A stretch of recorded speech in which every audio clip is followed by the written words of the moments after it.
You're not getting any of tonight's pot roast. Here, eat this instead. Here you go. But this is leftover soup and salad from 2 days ago. It might have gone bad, but you can handle it, right? Don't be wasteful. Eat up. I don't want to waste good meat on you. I can't eat this. What was that? Leftovers are perfect for you. Stop complaining and eat up. My mother-in-law always directs such nastiness towards me. She's so obnoxious, it just gets under my skin. My name is Mary, a 27-year-old woman juggling both work and home responsibilities. I got married only a year ago, so I don't have any kids yet. Right now, we're living with my husband's family in their house. I never wanted to live with my in-laws, but since my husband is the eldest son, we didn't have much choice. I thought it was ridiculous to live with my in-laws in this day and age, but both my husband and my mother-in-law hold on to old-fashioned values. Moreover, my father-in-law is no longer with us, and my husband expressed his concern for his mother. I have no idea what he's worried about. She's still so full of life. My brother-in-law is single and working overseas, so I guess that's just how it has to be. But I still hate it. Now, even my husband has started being mean to me, following in his mother's footsteps. He never said anything mean before we got married, but his attitude changed drastically. I feel deceived. He's always acting superior, and he always yells at me. It gives me a headache. Hey you! Why is my shirt so wrinkled? Huh? Is it wrinkled? Yeah, I'll be embarrassed at work like this. Can't you even iron properly? Why can't you do something so simple? No, I did iron it. Your properly is not proper at all. Realize that. What a useless wife you are. That's so mean. You don't have to say it like that. Are you talking back to me? Your face is as wrinkled as this shirt, and you're annoying. Seriously, you look older than you are. It's a turnoff. Oh, really? Before we got married, he used to call me adorable. He treated me like a princess. But now, he insults my appearance and laughs about it. I don't understand why he would say such a thing. I'm not wrinkled or anything. It crossed my mind that he's actually balding for his age. I even found myself wishing that he would go completely bald one day. Our marriage is still pretty new, but I'm concerned about the future. Sometimes the word divorce even flashes through my mind. I was exhausted every day, and once I finished the housework after getting home from work, I felt like I was about to collapse. But my mother-in-law never helps with the chores. She seems to spend her whole day blankly watching TV. There were crumbs from snacks on the floor in front of the TV, and a lot of them. I had to clean them up, and I wish she would at least use a plate. Then, after dinner one day, my mother-in-law started to speak. Hey, let's all go to a spa resort when the new year comes. Oh, that sounds great. All right, I'll make the reservation. I'll get on it first thing tomorrow. Thanks, Mom. My husband and mother-in-law seemed very happy. I didn't really want to go with these people, but I was interested in the spa resort itself. I love visiting spa resorts, and this one was famous enough to be featured on TV recently. I thought it could be a great memory if I could ignore these annoying people. So inside, I was actually excited. After this, my mother-in-law said she had something to discuss. I wondered what it was and headed to the living room. You know, we only have a small car, right? So I was hoping we could borrow your family's minivan. After all, we can load lots of luggage in it. All right, I guess. My father has both a minivan and a small car. He usually commutes in the small car and uses the minivan for shopping trips or camping, which is his hobby. When I called my father, he readily agreed to lend it to us. With that, we welcomed the end of the year vacation. I had to clean the house, so it was again incredibly busy. However, thinking that a spa resort was waiting for me after getting through this year-end period helped me push through. As expected, my mother-in-law wouldn't move from the sofa. She laid there all the time, looking like a statue. Then the morning of New Year's Day arrived. I woke up thinking about the long-awaited spa resort, but was surprised when I looked at the alarm clock. I had overslept. What? It's already 8:30? But David isn't here. Why? My husband, who should have been sleeping next to me, wasn't there either. I thought he might be in the bathroom, but he wasn't. Huh? Where is everyone? Did they go somewhere? I peeked into my mother-in-law's bedroom, but she wasn't there either. I began to wonder if they left without me. In a panic, I checked my smartphone. I always charge my phone in the living room before going to bed. There was a text notification on my smartphone. It was from my mother-in-law. We're going to have fun! We never booked a place for you. You can spend a lonely New Year. It's okay if the bride doesn't come. So my mother-in-law never intended to take me with them from the start. and she planned to enjoy it with my husband. I was really sad. At the same time, I was also very angry. It's terrible to deliberately stop my alarm clock to make me oversleep, and I suspect the reason she made me drink a lot of alcohol the night before was to make me pass out. I regretted drinking that much. Although it's a relief that she didn't drug me, I was irritated about her pushing drinks on me. Well, there's nothing I can do, even if I get angry. So I decided to enjoy myself alone, at home. I really wanted to go home to my parents, but they're also away on a trip by plane, so it's pointless to go back.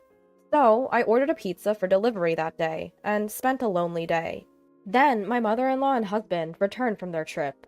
They had broad smiles on their faces. It was so fun! It was the best! I want to stay there again. Of course, without you, Mary. Here, this is a souvenir. What is this? It's a stone I found lying around. It suits you perfectly. Oh, is that so?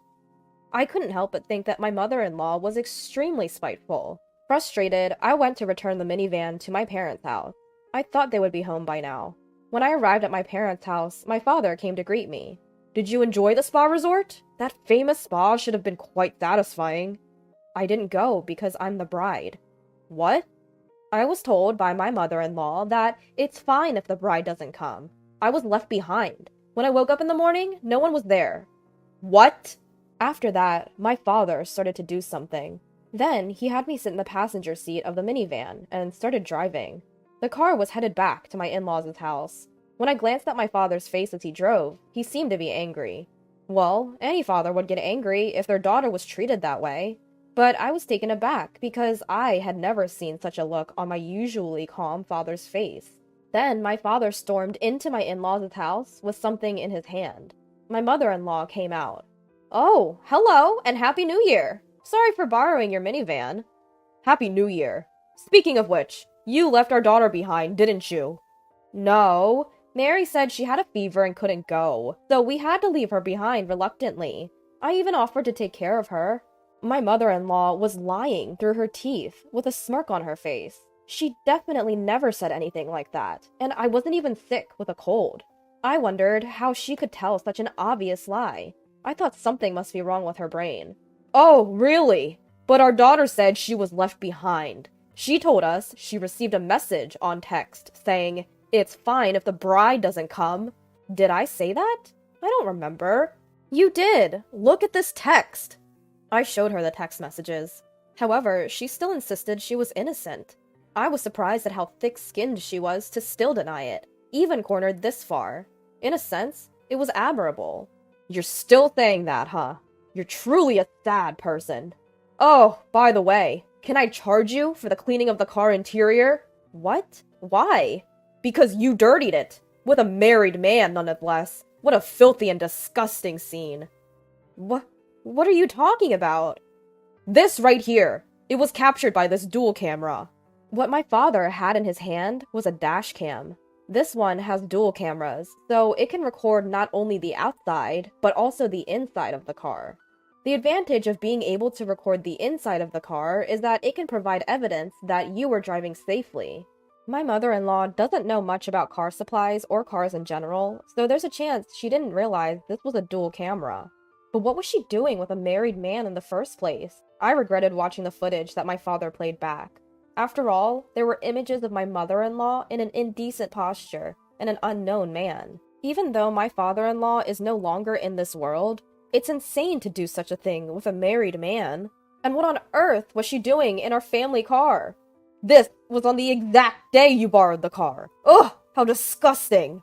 Wait! This doesn't mean we were doing anything dirty. It's not something perverted. My mother-in-law was in a panic, fumbling and stammering on the spot.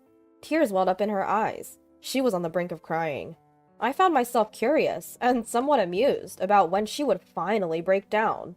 Maybe I'm being cruel, but after all the time she tormented me, she deserves this much. I couldn't be sympathetic or kind to someone like her. Then, she began making pathetic excuses. Her reasoning was all over the place. It was clear she was flustered. Yet, she was desperate to defend herself. Suddenly, my father pulled another item from his pocket. It was a photograph.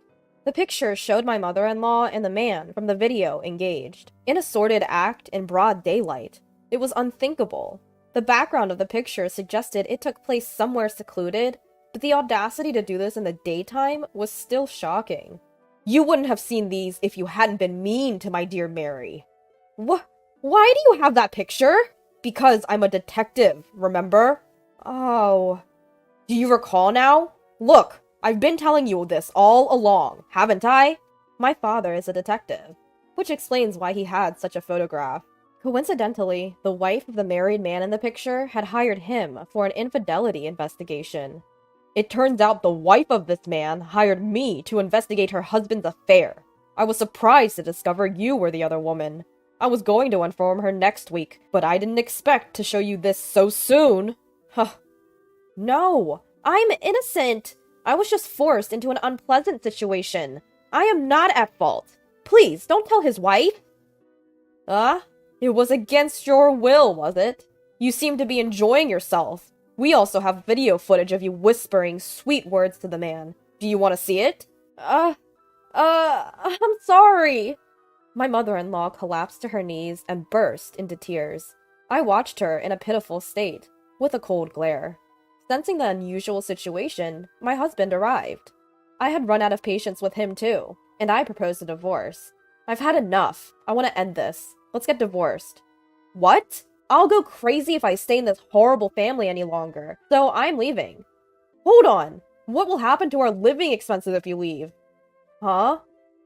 I was fired a while ago. My husband dropped a bombshell. Apparently, he had been fired at the end of the year. I was taken aback as he had not told me this. Despite knowing his job was terminated, he had still decided to go on a spa resort trip. He was a complete fool. I felt I had no choice but to divorce him. I took off my wedding ring and left it there. My husband desperately tried to stop me. Wait, can't you forgive me for not taking you on the spa resort trip? It's not just about the trip. I don't want to be with you or your mother anymore. If you want to live with your mother that much, then go ahead, you mama's boy. Please wait. Don't go. I got a lawyer and proceeded with the divorce. My ex-husband seems to be having trouble managing his living expenses now that I'm gone. I thought he should find a new job quickly, but having been fired from his last job for theft, he'll probably struggle to find a new one. His previous company had fired him because he had been caught stealing. Apparently, they decided they couldn't trust him and didn't need someone like that.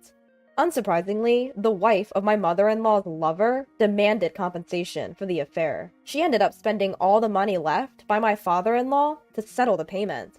I haven't seen my ex-husband or ex-mother-in-law since, but I imagine they're probably living a hard life. It doesn't matter to me anymore.